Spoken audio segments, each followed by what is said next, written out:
dinamismo, comunicação, conectividade, transparência, entrevistas e muito mais. Bom Papo Podcast com Alessandra Fiabi.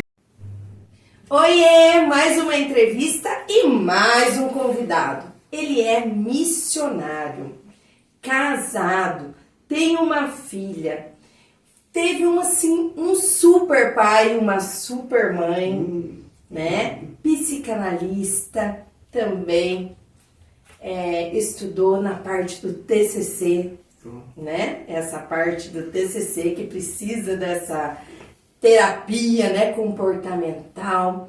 Hoje eu tô aqui com o Marcelo Bosco. Ele é uma pessoa que é muito falada na parte de dependência química, na parte de droga.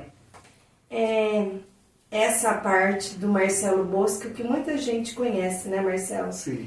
Hoje é você que está aqui no Bom Papo Podcast.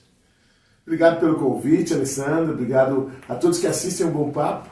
Espero que seja mesmo um bom papo entre nós e que a gente possa, de certa forma, levar a mensagem, a informação àqueles que precisam, né? E que buscam conhecer um pouco mais sobre essa realidade, né, da dependência química, sobre a realidade do Marcelo também, a minha vida pessoal e o que faz o Mais Que Vencedores.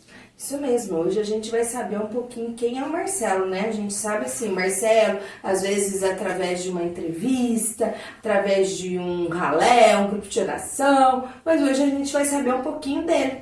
Marcelo, quem é Marcelo Bosco? Então eu sou eu me considero um jovem ainda, eu tenho 53 anos, de Jacareí, casado com a Tatiana, minha esposa querida. Eu tenho uma filha que se chama Mariana, de 27 anos, aqui conosco com a graça de Deus. E tenho 3 meninos no céu, que são anjos que Deus levou. Miguel, Davi e Gabriel. Eu sou hoje fundador e gestor do projeto social Mais Que Vencedores, da comunidade Mais Que Vencedores.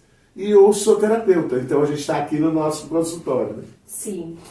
Marcelo Bosco, como qualquer um de nós, teve uma infância. Isso. Foi moleque, foi arteiro. Sim. Que eu escutei várias histórias suas, arteiro mesmo, de tocar campainha na casa dos outros, né? Conta um pouquinho dessa parte aí do Marcelo moleque.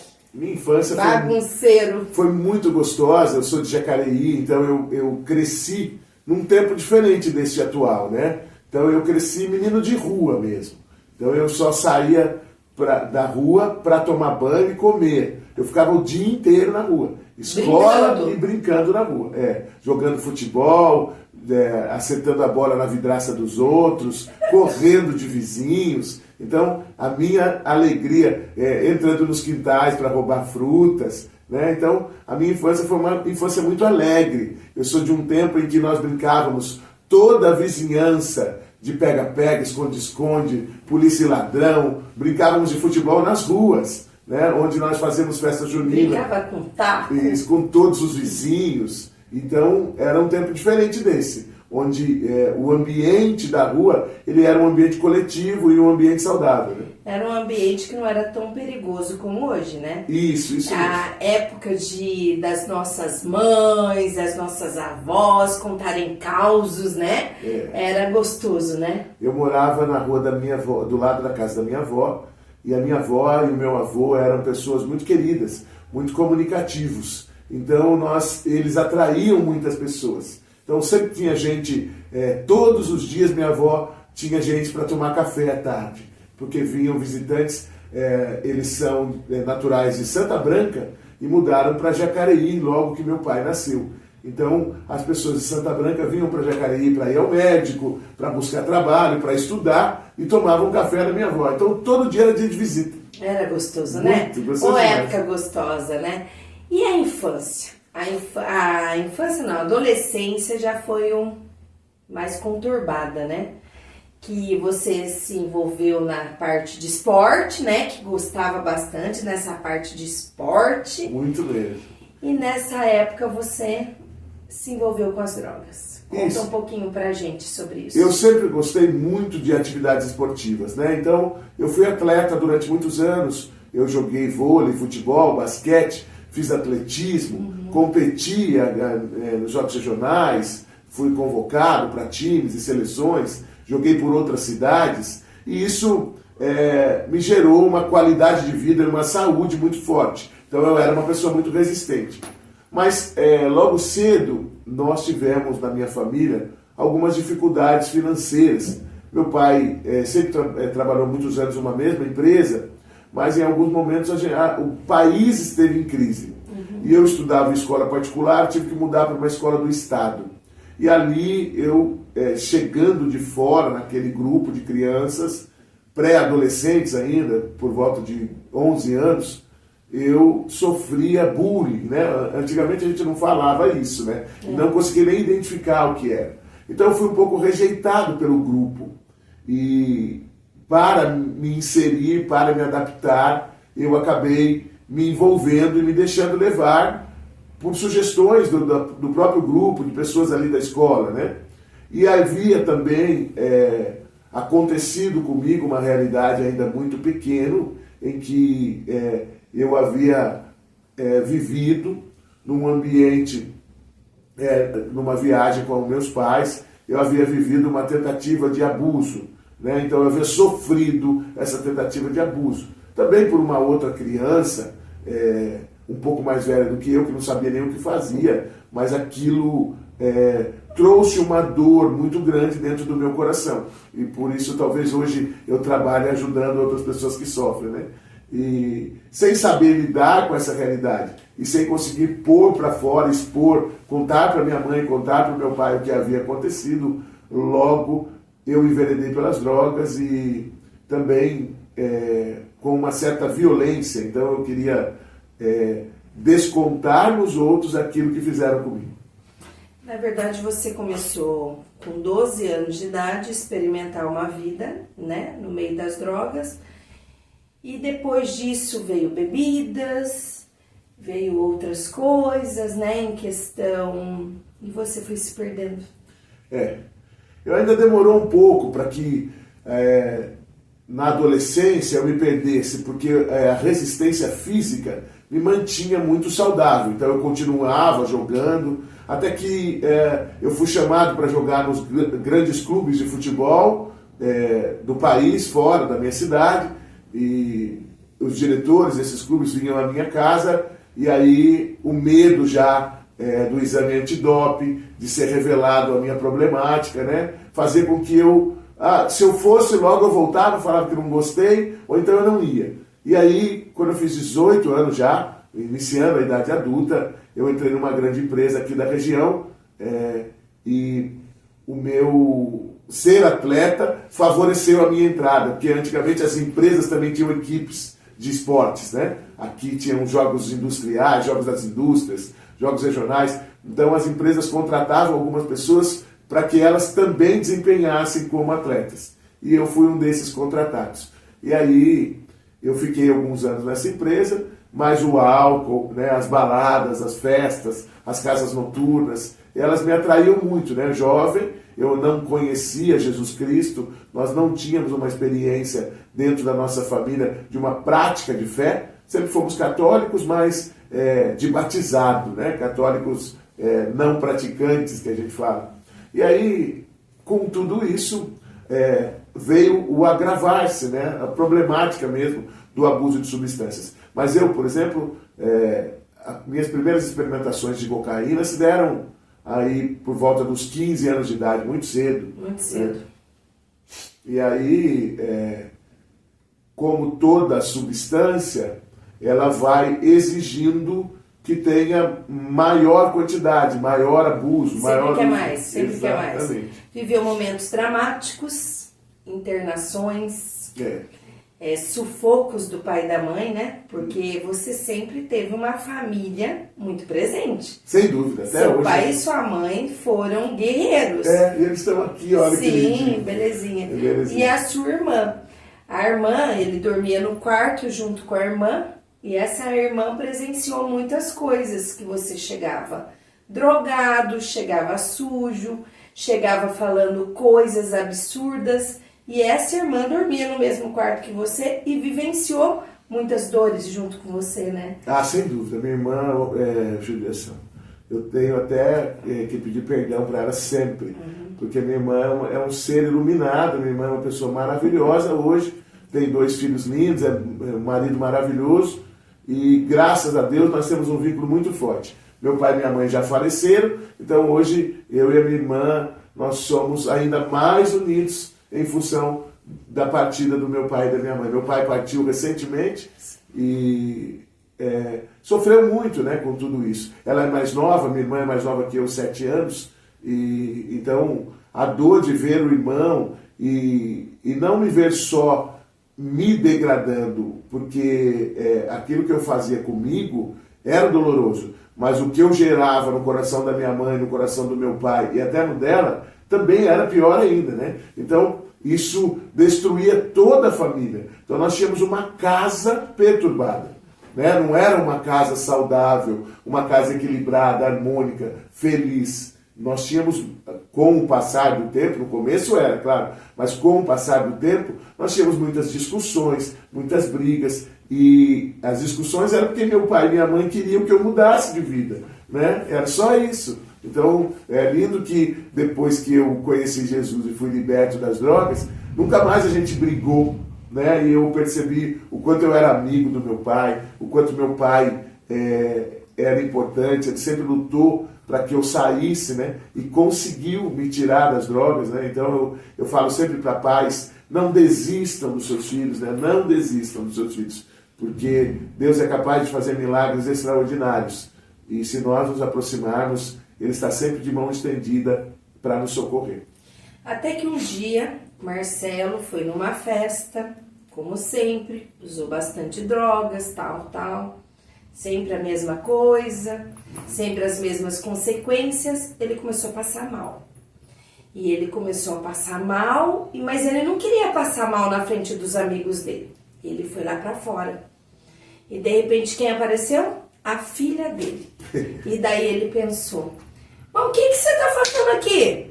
Uma menina de 5 anos de idade vivenciando o pai naquela situação. Sujo, vomitando, passando muito mal. Ah, minha avó, eu tô com a minha avó, então você vai lá ficar com a sua avó. E naquele momento aquilo mexeu com você. Porque você sabia que você já tinha perdido a sua esposa, os seus pais viviam chateados e frustrados, como qualquer um de nós que temos filhos dependentes químicos, mas de repente você vendo ali uma menininha de 5 anos, não estava entendendo nada, vendo o pai naquele estado e você pedindo para ela sair dali, porque você não queria ver que ela te visse naquela situação. E aquela hora, Deus mexeu com você. Você falou, opa, chega, né? A única coisa que eu tenho, o único serzinho que eu tenho, que é a minha filha, Mariana, de repente eu também vou perder ela. Ela está aqui também. Só que agora já está maior, aqui está bem novinha. Então, e Mariana foi esse instrumento de Deus para ajudar na minha libertação, né? Eu já tinha sido internado, então eu tinha morado na Fazenda da Esperança, em Guaratinguetá, por 16 meses. E lá eu vivi uma experiência de conversão muito profunda. Eu sou muito grato e amo demais a Fazenda até hoje. Lá é diferente. E aí eu fiz amigos, fiz uma experiência de vida profunda, até havia cogitado a ideia de ser sacerdote. E depois, voltando para casa, eu voltei namorando já com a minha esposa, com a Tatiana. Mas conta, a Tatiana é sua prima. Isso. Ela é minha prima. Ela foi me visitar lá num dia, né? Então, com a família toda. E nós já nos encantávamos um com o outro desde pequenos. E eu me lembro de encontros que eu tinha na nossa família, em que a gente brincava juntos com 9 anos de idade. E aí, eu logo que voltei da Fazenda, logo ela engravidou. Acho que 1 ano e meio depois. E é claro que, mesmo tendo, eu já tinha por volta de 27 anos, quando a Mariana nasceu, mas sem maturidade nenhuma, né? Extremamente imaturo. Então, foi difícil saber que eu seria pai. Eu não estava preparado para aquilo, né? E aí, também essa irresponsabilidade e o medo do futuro geraram uma ansiedade muito grande. Hoje eu faço essa leitura e aí eu usei mais drogas ainda, porque o problema da pessoa que faz abuso ou é dependente é exatamente esse. Diante dos problemas, ele não tem força para lutar, então ele se esconde ou busca se esconder nas drogas, né? E daí então, teve a recaída. Isso, exatamente. Mesmo saindo da Fazenda da Esperança, depois teve a recaída. Você teve várias outras internações, né? Tive. Antes da Fazenda eu tive mais 3 internações ainda. Eu fui internado 4 vezes. Mas nas minhas internações eu era uma pessoa muito dedicada. Então isso me ajudou a aprender. Isso me ajudou a formar também o conteúdo que eu tenho hoje sobre dependência química, né? Então isso eu sou muito grato, porque as empresas onde eu trabalhei, elas me internaram nos melhores lugares do Brasil. E o meu pai lutando, eu amo muito, eu sou eternamente apaixonado por ele. Meu pai nunca desistiu. Então meu pai se tornou um grande expert em recuperação também, implantando programas de recuperação nas indústrias no mundo inteiro. Meu pai viajou mais de 5 países falando sobre dependência química e recuperação de funcionários. Foi um grande homem. Isso, e implantou aqui no Brasil sistemas de recuperação dentro de indústrias. Então ele era gestor de recursos humanos, meu pai trabalhava no RH, gerente de RH de uma grande empresa aeronáutica, uma vida, e ele lutava por isso, e lutava nas entrelinhas pela libertação do filho, né? Então ele começa a mexer com tudo isso. Meu pai sempre foi uma pessoa muito solidária, muito ativo socialmente. Ele foi presidente de clubes, presidente de escola de samba, ativo nas atividades, presidente da ADC, uma série de coisas. Então ele era muito coletivo e isso contribuiu. Eu digo que essa é a minha herança, esse é o meu legado, contribuiu para que eu me tornasse o homem que eu sou hoje também. Porque hoje eu continuo esse legado do meu pai, de estender a mão àqueles que precisam. Meu pai sempre fez isso. Então você pegou mesmo o jeitão do pai, né?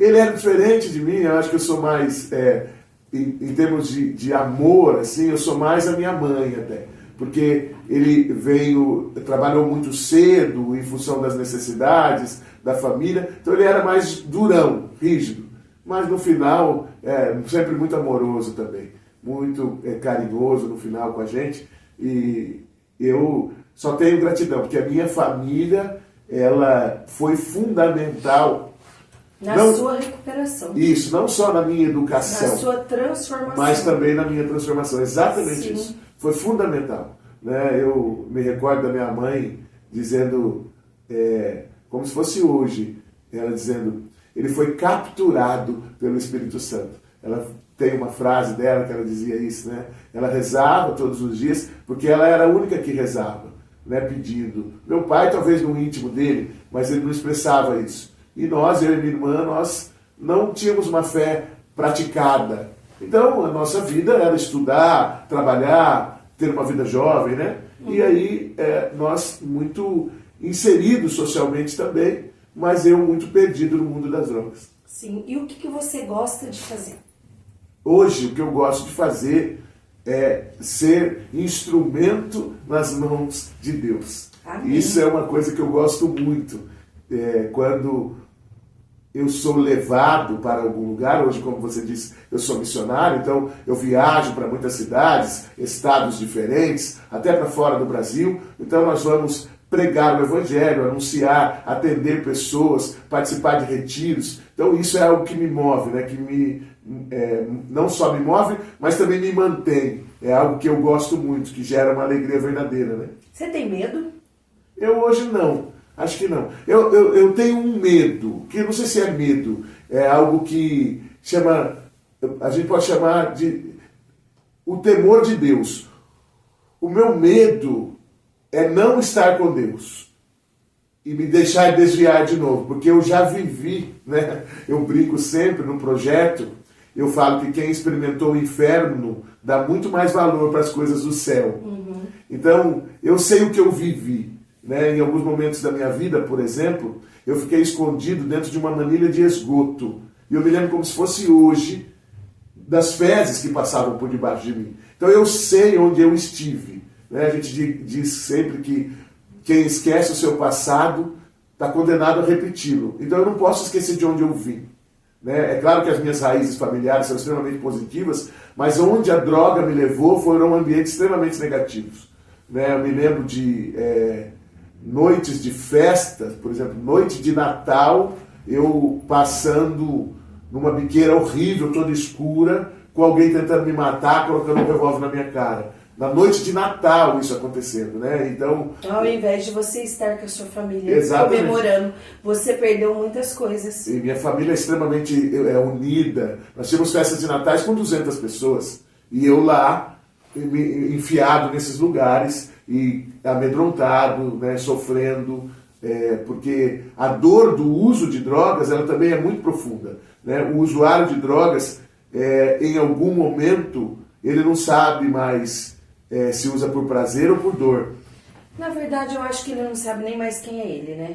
Ele já se perdeu, né? Ah, sim, na realidade, a identidade se perde. Sim, né? ele já se perdeu, ele não sabe nem mais, ele não tem mais controle. Isso. Do que quem é ele e o que ele quer, né? A pessoa fica totalmente perdida, escrava. Deus realizou milagres. E trouxe esse homem, né? Com uma força tão grande para ajudar muitos jovens, né? Que eu tenho a experiência disso, que ele ajudou um membro da minha família que eu amo tanto, né? Se não fosse você, a gente estaria cada vez mais no fundo do poço.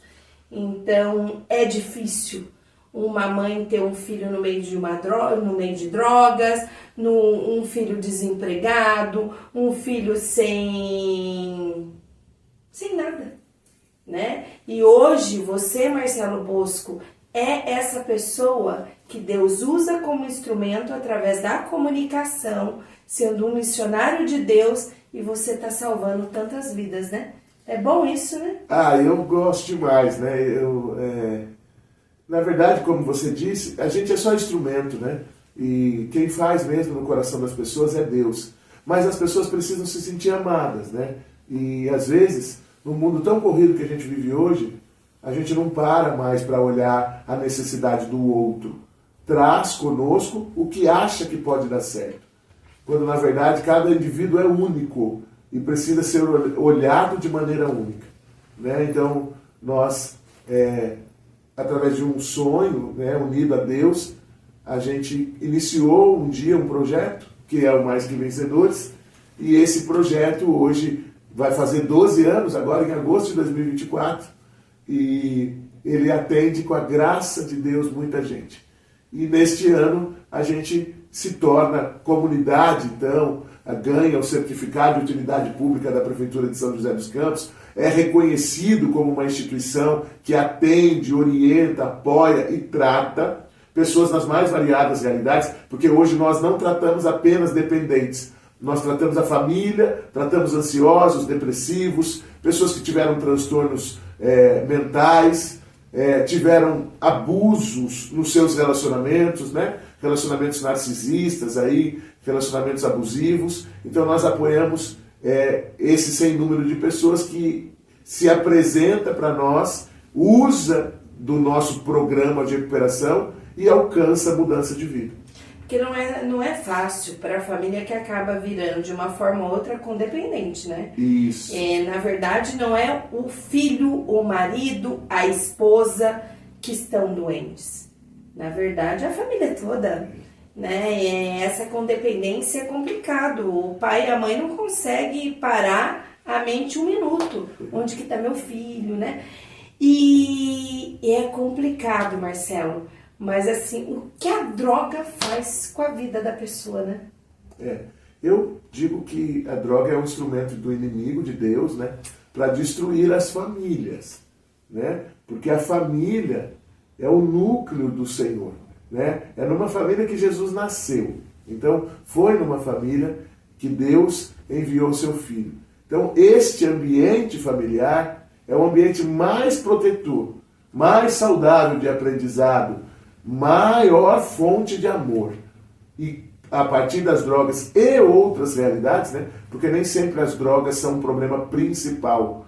É muito comum quando nós extraímos o indivíduo das drogas, a família chama colapsar, a família entrar em surto, porque ela vê então outros problemas de relacionamento, né? Problemas de autoritarismo, né? Dificuldades com as personalidades, com seus personagens e entes queridos, né? E dentro do projeto, com o passar dos anos, nós fomos aprendendo e identificando essa realidade. Com a graça de Deus, eu fui estudar, né? Minha primeira formação é em Direito, e depois eu fiz pós-graduação na Escola Paulista de Medicina, em dependência química, e agora me tornei psicanalista. Então eu tenho acho que umas 6 ou 7 pós-graduações. Trabalhou também na terapia comportamental, que é o TCC. Isso. Né? Hoje, o programa Mais Que Vencedores de Recuperação, ele usa muito na terapia cognitiva comportamental. A TCC é uma terapia reconhecida hoje cientificamente para ajudar na libertação das pessoas que têm algum tipo de dependência ou até desequilíbrio, né? Porque antes da gente mudar os nossos hábitos, é preciso ter consciência, então cognição. Entender o que eu estou vivendo. Porque alguns não conseguem admitir que estão passando. Têm problemas, mas não aceitam que têm. E aí essa é um grande obstáculo, essa é uma grande dificuldade. Então o primeiro passo é aceitar a condição atual. Muitos de nós vivemos no passado, dizendo eu fui, eu fiz, eu estive. Mas e no momento presente? Como nós estamos? Né? Então, olha, aceitar a condição atual é o primeiro passo. E posterior a isso, gerar mudança de hábitos. Né? Então, se necessário for, mudança de amigos, mudança de atividades, né? Mudança de trabalho, mudança de local onde mora, uma série de coisas podem ser sugeridas de maneira terapêutica para que este indivíduo, então, ele tenha um renascimento, né? Ele consiga ser transformado. Na verdade, restaurar a vida, conquistar a confiança das pessoas, reconstruir, né, tudo que perdeu. E também você falou um fato bem importante. Quando a pessoa está sendo resgatada, ela tem que voltar para o ambiente, a família também tem que ter aquela consciência de não levar bebida, não, né, ter um momento de oração, ter um momento mais tranquilo. Por quê? Não adianta nada. A pessoa volta de uma clínica, de uma recuperação, de uma reconstrução, chega, tá todo mundo lá bebendo. Isso mesmo. Então não adianta nada, né? E nós precisamos entender também que nem todo mundo vai se adaptar a uma internação, por exemplo, a uma clínica, né? Existem pessoas que não funcionam dessa forma, com a exclusão social. Então, hoje, a gente desenvolveu um programa que trabalha a transformação sem que seja preciso de uma internação. Mas esse indivíduo precisa ter uma frequência, uma dedicação, um empenho, né? Porque às vezes nós estamos tão ligados na nossa condição material, e é claro que há uma necessidade social de sobrevivência, então tem que trabalhar, ter dinheiro para mim ter as minhas coisas, comprar e sobreviver, mas nós nos esquecemos da vida. Então a família, ela precisa se lembrar que a vida vale mais do que todo o resto, né? Todas as outras. Então quando esse ente querido retoma ou retorna para casa, ele precisa de apoio. E muitas vezes a família não é também, que ela não... A família também precisa de apoio. Exatamente, não é que ela não quer, ela não sabe. Então por isso a gente oferece, né, um trabalho para a família, um olhar para a família mais atento, para que a esposa, os filhos, o pai, a mãe, as filhas, elas consigam entender que aquele ser que agora está com um problema, ele é muito mais do que o problema que ele está. Eu vou dar um exemplo, né? Eu fui um dependente e cheguei a ficar em situação de rua. Houve um momento em que eu fui embora da minha casa porque eu sentia que estava destruindo a vida dos meus pais e fiquei perambulando por aí por um tempo. Mas o meu pai nunca me tratou como outra coisa senão como filho. Eu sempre, do meu pai, todas as vezes que me encontrei com ele, eu era filho. e ele tinha um gesto até bonito que ele me abençoava todas as vezes. Nós aprendemos isso com os nossos avós. Eu aprendi a pedir bênção para o meu pai, para minha mãe, para os meus avós, em todos os lugares, em todos os encontros. Então, nós podíamos ter brigado, podia ter acontecido algo de muito ruim, mas quando nós nos encontrássemos, eu sempre tinha que falar, e eu falava, bênção, pai. E ele falava, Deus te abençoe, meu filho. E isso marca muito a minha história, porque mesmo ali com o rancor, com raiva no coração de tudo que eu tinha visto, feito ou vivido, né? E foram coisas horríveis mesmo, né? Eu me acidentei de carro mais de 10 vezes, eu roubei coisas, subtraí, né, bens dos meus pais, e para vocês terem uma ideia, né, hoje parece brincadeira, mas eu levei a panela de pressão que cozinhava feijão, eu levei o rádio relógio que acordava o meu pai, eu levei o vestido de formatura da minha irmã. Então, eu trocava tudo por droga, né? Os meus bens já não existiam mais, né? Então, e aí isso ia machucando muito os meus pais e a minha família. E hoje, com a graça de Deus, a gente pode viver essa restauração. E a minha família hoje, né? Minha esposa e minha filha, minha irmã, meus sobrinhos, meu cunhado. Eu tenho um cunhado também que é irmão da minha esposa, que eu amo muito. Minha sogra, que está com a gente, mora conosco. Então, hoje a minha família é uma família restaurada. A vida com Jesus é mais feliz, né? Você usa muito essa frase. Essa frase, ela é uma frase inspiradora, né? Eu, em um momento da vida, liguei para um amigo meu, o Wesley Macieira. Você conhece ele? O Wesley também, ele é palestrante, e ele já era um homem de Deus, e eu liguei para a casa dele, ele solteiro ainda. A mãe dele atendeu o telefone e disse, a vida com Jesus é mais feliz, bom dia. E aquilo me impactou, eu já era de Deus, eu falei, meu Deus, o que está acontecendo aqui? Como que essa mulher está falando isso? E eu fiquei tão impactado que eu desliguei o telefone, eu não continuei falando com ela, me assustou. E aí eu liguei de novo, porque eu queria falar com ele, e aí o sobrinho dele, que na época tinha 8 anos, atendeu e disse a mesma frase, a vida com Jesus é mais feliz. Eu fiquei tão interessado naquilo, eu já sendo de Deus, que eu peguei o meu carro e fui lá na casa dele. E falei, por que a senhora falou isso? E aí a mãe dele me explicou na cozinha da casa, de uma maneira muito simples, que para ela, para a casa dela e para a família dela, a vida com Jesus era muito mais feliz do que qualquer realidade que a vida pudesse oferecer sem Jesus.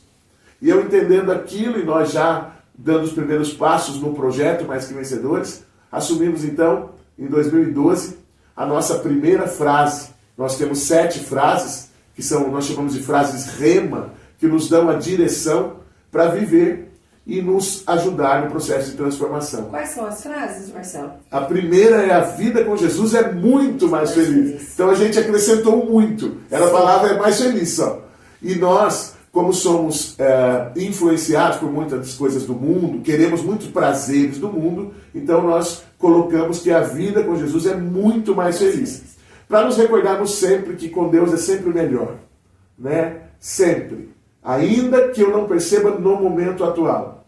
Ficar com Deus é sempre o melhor.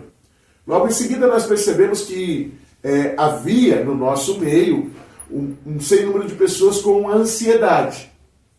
Então, aí Deus nos deu a segunda frase, no segundo ano, que é a gente reza e Deus realiza. Neste processo, nós percebíamos que nós queríamos recuperar o dinheiro perdido, reconstruir as coisas perdidas, e aí a gente foi aprendendo que Deus sempre fazia novas todas as coisas, palavra de São Paulo na carta aos Coríntios, tudo se faz novo. Então o que eu havia perdido eu não podia recuperar, mas eu podia construir algo novo com Deus. Então a segunda frase, a gente reza, Deus realiza. E a terceira frase, no terceiro ano, era todos somos um. Porque nós percebemos uma certa fragmentação, então muitas pessoas convivendo juntos, às vezes têm opiniões divergentes, e aí a palavra do Senhor dizia que nós somos um só corpo do qual Cristo é a cabeça. Então nós precisávamos aprender a viver em comunidade. Todos somos um. Depois nós vivemos a quarta frase, é uma trilogia. Semeando a vitória pela fé, cultivando o amor e colhendo milagres. Então, eu tenho que semear pela fé na vida cotidiana. Então nós aprendemos a viver um dia de cada vez. Porque o futuro gerava ansiedade e o passado trazia depressão, a frustração das coisas erradas que havíamos vivido, feito ou deixado para trás. Então, aprendemos a viver um dia de cada vez, assim como Jesus nos ensina, e a partir disso, semear pela fé, com a fé.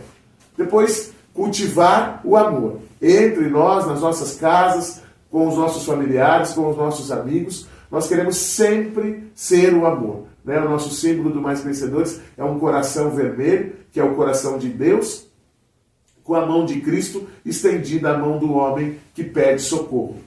E nesse símbolo, nós migramos, porque ora nós somos o próprio coração de Deus que acolhe, ora nós somos a mão de Cristo que socorre, mas em momentos nós somos esses que pedimos socorro ainda no cotidiano.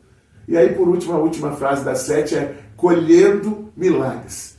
Porque à medida que nós praticamos o processo terapêutico, vivendo esse programa, nós temos experimentado milagres extraordinários. Né? Eu tenho testemunhos, então, agora de empresários, nós acompanhamos pessoas que tomavam medicação há 11 anos para depressão e ansiedade, há 4 anos. Eu tenho um testemunho de uma pessoa que não dirigia mais sozinha. Então, essas pessoas todas libertas da medicação, não tomam mais nenhuma medicação, vivem um programa, estão mais felizes, né? Encontraram-se no processo de evangelização, restauraram os seus vínculos familiares, e aí a comunhão fraterna é muito importante. Então, estarmos juntos em comunhão, então nós temos as nossas convivências. Ontem mesmo, à noite, a gente fez um caldinho depois da sala terapêutica, estava frio, né? Onde nós podemos criar ambientes de céu na terra, onde nós podemos nos amar sem julgamento, sem condenação. Ah, um roubou, um matou, fez e aconteceu. Para nós é indiferente, né? No nosso meio é bonito de ver, nós temos empresários e desempregados, assaltantes e policiais. Nós temos pessoas de uma igreja e de outra, católicos e evangélicos. Então, em nome de Jesus, nós nos sentimos amados e ajudando-nos uns aos outros. Então, o projeto, ele favorece essa grupoterapia, ajudando-nos uns aos outros a viver essa experiência de céu na terra. Na verdade, todos são um. Isso, né? Todos somos um. Todos são um, então ali está todo mundo no mesmo ambiente, com a mesma ideia, o mesmo propósito.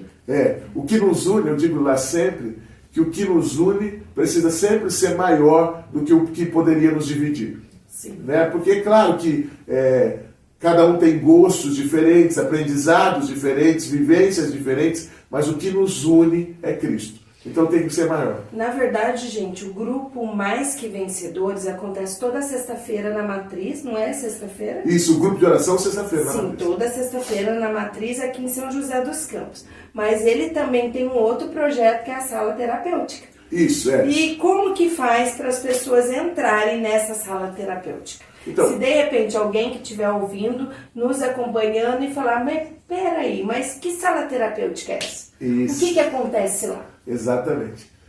O programa, então, oferecido pelo Mais Que Vencedores, ele compreende uma série de atividades. Então nós temos primeiro a nossa triagem, que acontece nos sábados à tarde, de maneira individualizada. Então você vai com a sua família e será atendido por uma dupla do Mais Que Vencedores, para que a gente possa entender o que está acontecendo e juntos, a partir da nossa vivência e das direções, encaminhar você para dentro do programa.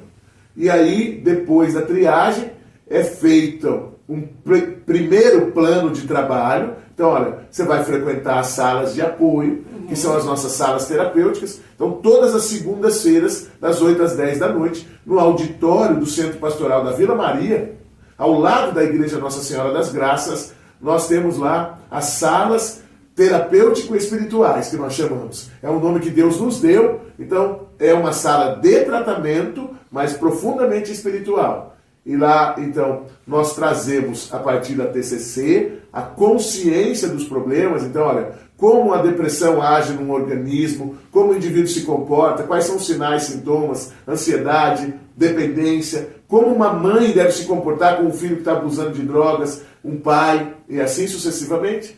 Nós trazemos essa condição de conteúdo, essa pessoa aprende, e no segundo momento, nós separamos nos pequenos grupos, nas salas de referência. Então nós temos, por exemplo, hoje, uma sala só de mulheres que viveram transtornos, depressão, ansiedade e abuso. Uma outra sala só de homens que viveram transtornos. Nós temos 2 salas de dependentes químicos, então já é um número maior. Nós temos 2 salas de familiares, que também é um número maior. E agora estamos desenvolvendo uma 7ª sala para crianças e adolescentes. Conseguimos em algumas segundas e outras não, porque eu preciso do número de pessoas que esteja ali, né, presente no local, para cuidar também da prevenção. Então, trabalhar os filhos, netos, sobrinhos, as crianças e os adolescentes, para que eles não tenham contato com a substância, para que eles consigam ser mais fortes emocionalmente. Então nós trabalhamos muito a gestão emocional do indivíduo, né, em todas as áreas, para que ele consiga, sabendo que vai ter dificuldade, porque nós dizemos sempre lá, é uma ilusão dizer que nós não teremos problemas, mas aqui a gente quer ensinar a vencer os problemas. Por isso, mais que vencedores, porque Deus nos chama a vencer as dificuldades que se apresentam. Como que o Marcelo aguenta ser Marcelo? Consultório, mais que vencedores, grupo terapêutico, participando de vários raléus né? Como que você dá conta, né? Então, meu pai era muito ativo. E eu desde pequeno... Eu acho que você não consegue ficar parado, né? Eu tenho os momentos de oração onde me recolho um pouco. E tenho, por exemplo... como eu sou profissional liberal, eu sou terapeuta, faço o meu horário pessoal. Então, como a gente viaja muito em missão, está sempre ativo nos finais de semana, a segunda-feira é um dia de recolhimento para mim. Então, na minha segunda-feira, eu fico mais recolhido. É o dia que eu rezo, que eu descanso, que eu durmo. Mas se precisar, eu também estou ativo na segunda. Tanto que a sala terapêutica é na segunda à noite. Sim. Mas, aí nas quartas-feiras, nós temos a visita nas casas, onde o projeto vai visitar aqueles que fazem parte. E lá no ambiente familiar, nós nos conectamos com a família, rezamos o Santo Terço e convivemos juntos. Então levamos um bolo, um café. Legal. Todas as quartas-feiras nós visitamos de 3 a 5 famílias diferentes. Todas as quartas-feiras. E já estamos em outras cidades, inclusive. Já temos visitas em Jacareí, Jambeiro, Paraibuna, Taubaté. Já estamos ampliando com a autorização do nosso bispo, Dom César, que já nos impulsionou nesse processo. Sextas-feiras é o nosso grupo de oração. No terceiro domingo do mês, nós temos o encontro de formação da comunidade. E nós fazemos, a cada 2 meses, um encontro chamado Domingo no Parque. É uma manhã de espiritualidade e de convivência, onde nós vamos brincar com as crianças em locais. Hoje nós fazemos no Parque da Cidade, que é um ambiente muito favorável, mas em locais apropriados para isso. Além de tudo isso, nós teremos 3 retiros por ano, que fazem parte do programa também. O primeiro se chama Mais que Vencedores, é de fortalecimento e apresentação do carisma. O segundo se chama Cura-te, é um retiro de cura e libertação, vai acontecer agora no mês de agosto. E o último se chama Nascer de Novo, normalmente acontece em novembro e dezembro. Então esses 3 retiros, eles favorecem o mergulhar na espiritualidade. Marcelo, ontem, hoje e amanhã. Puxa vida. Meu Deus do céu, quanta coisa, né? Quanta transformação. E hoje você é muito mais feliz. Muito, muito mais feliz, né? A graça, aí que tá, de ser instrumento, né? Inspirador de pessoas.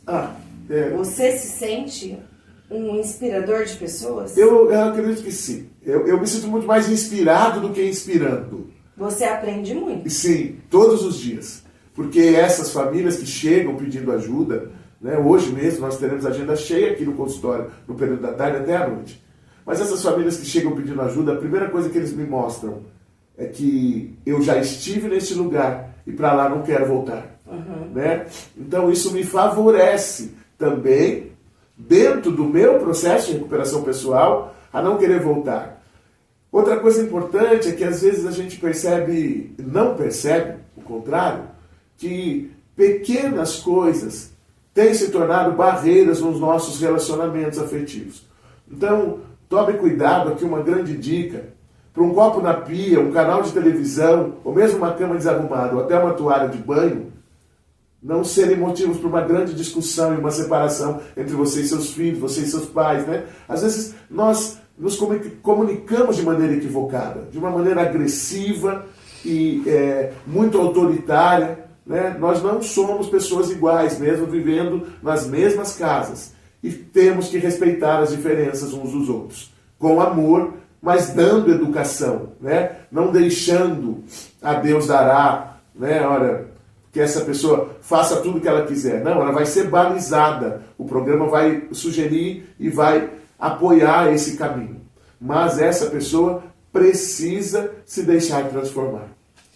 Quero te agradecer Eu que por ter agradeço. participado do Bom Papo. Foi um bom papo. E você, se tiver alguém da sua família precisando de ajuda, precisando de apoio, precisando desse resgate, né? Procura o Marcelo, né, Marcelo? Que você tem muito a ajudar. Ah, eu não tenho condições de pagar, eu não tenho condições de pagar a consulta do Marcelo.